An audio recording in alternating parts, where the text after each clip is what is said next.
Tengo ya aquí a mi lado a Carlota García Belloso. Muy buenos días, Carlota. Buenos días. Porque, claro, yo no sé si recuerdan ustedes en sus casas cuando terminaba el confinamiento y podíamos salir, el miedo que nos daba coger el metro, el autobús, íbamos a todos lados andando, pero claro, la vida continúa y cada vez tenemos que, bueno, pues que hacer uso, ¿no?, del transporte público. ¿Es seguro? ¿No es seguro? Hay gente que todavía no se atreve a pisarlo. Bueno, pues hay un informe sobre eso, el informe de la Unión Internacional del Transporte Público, que nos habla de cuán seguro es viajar en él.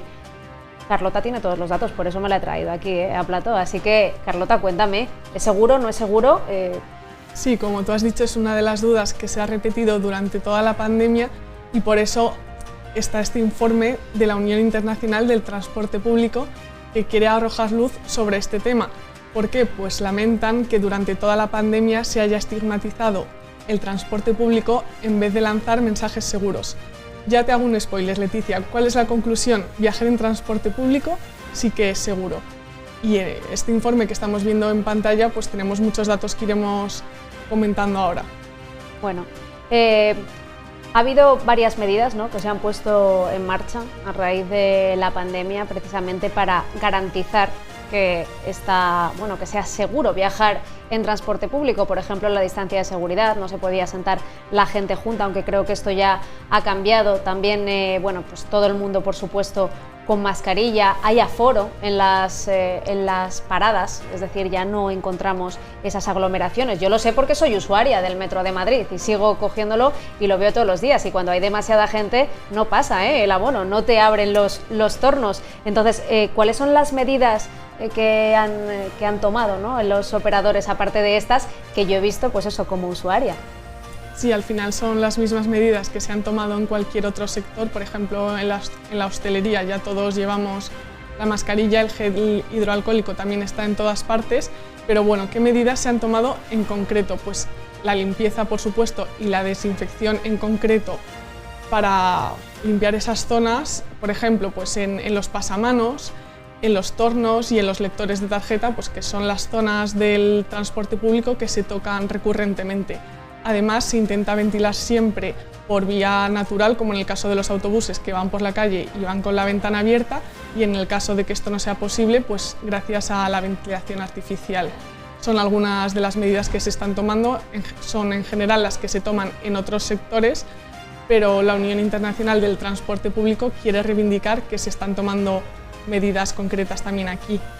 ¿Cuál es la tasa de contagios, Carlota, en el transporte público? No sé si figura aquí, pero claro, la gente dice, bueno, pues vale, me decís que esto es seguro, que está desinfectado, que no hay, que se controlan los aforos, muy bien, pero ¿la gente se contagia o no?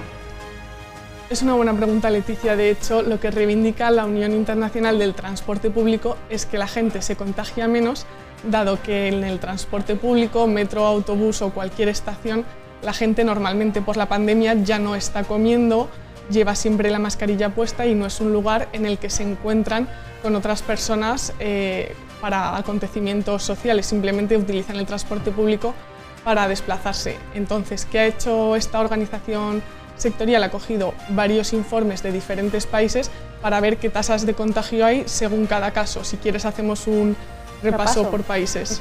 Fenomenal. En Alemania, por ejemplo, solo un 0,2% de los brotes del coronavirus están asociados al transporte público, y efectivamente es por lo que te decía, porque la gente lo utiliza únicamente para desplazarse.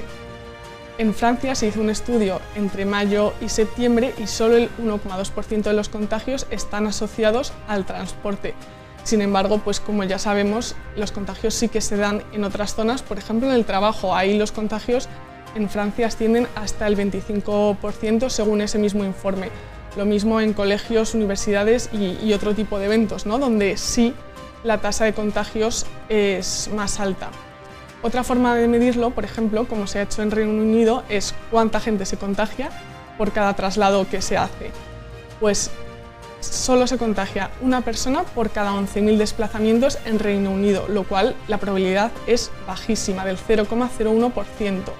Además, si la gente lleva mascarilla, esa tasa todavía es muchísimo más baja, se contagia una persona entre cada 20.000 desplazamientos.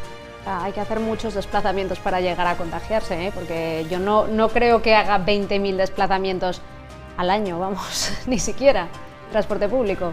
Sí, se ha comprobado incluso como en otros países que culturalmente son diferentes, como por ejemplo en Japón, que la gente va aislada quizás con sus dispositivos móviles. Es muy raro que se produzcan infecciones en el transporte público porque todo el mundo absolutamente lleva la mascarilla y guarda la distancia de seguridad, con lo cual es verdad que en un desplazamiento corto es complicado que se produzcan los contagios. ¿Y en España? No sé si tienes el dato de España o no. En España efectivamente el transporte público es otra de las zonas en las que hay menos contagios porque no hay concentraciones sociales, solo hay desplazamientos. Lo que tenemos que tener aquí en cuenta es si la gente va en silencio, si se está hablando, si se está cantando, si hay ventilación y si no lo hay, y qué tiempo pasamos en los vagones. A medida que sumamos más de estos factores, el riesgo de contagio es mayor o menor, porque si vamos en silencio, manteniendo la distancia de seguridad con mascarilla y el trayecto es corto, la tasa de contagio es muy baja y es precisamente lo que reivindica esta organización sectorial, que haya más mensajes en este sentido y que se desplace un poco ese mensaje de que el transporte público no es seguro, porque todos estos estudios de los diferentes países concluyen que sí, que de hecho es uno de los espacios públicos en los que menos tasas de contagios hay. También quería preguntar, porque avanzaba antes, que cuando nos desconfinaron, ¿no?, y empezamos a usar el transporte público, yo por lo menos, ahí no había nadie. O sea, realmente éramos 2 o 3 personas los valientes, ¿no?, que nos atrevíamos a coger el metro. Yo era una de ellas. Ahora sí que se ve bastante más gente, como decía, hay control de afores también en las estaciones. ¿Cómo ha evolucionado la demanda del transporte público desde entonces, ¿no?, desde que nos desconfinaron hasta ahora? Otro de los datos en los que se apoya ese informe es precisamente eso. Las personas se están animando, están cogiendo más el transporte público, sin embargo la pandemia evoluciona favorablemente, algo que hace pensar que este no es el mayor lugar para coger el coronavirus, ¿no? La transmisión no se produce ahí per se. Bueno, en cualquier caso, las ciudades necesitan del transporte público, sobre todo las grandes ciudades, porque si no la movilidad es imposible, o por lo menos es muchísimo más incómoda, porque esos atascos, o bueno, si vas en bicicleta eso está fenomenal, o andando, si tienes la opción, claro, porque es que si te pilla muy lejos igual no puedes hacerlo. Entonces al final el transporte público, Carlota, es algo que, bueno, que tenemos que propiciar, y desde luego que gracias a este informe pues sabemos que seguro es.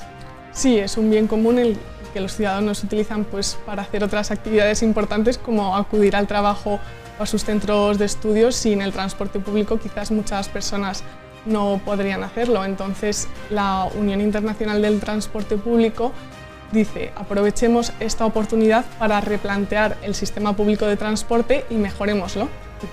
Bueno, pues ahí queda. Desde luego que vamos a aprovechar esta crisis del coronavirus para mejorar muchas cosas, entre ellas, como apuntaba la Unión Internacional del Transporte Público, que nos decía Carlota, también eso, el transporte público, ¿no?, el metro, la red de autobuses.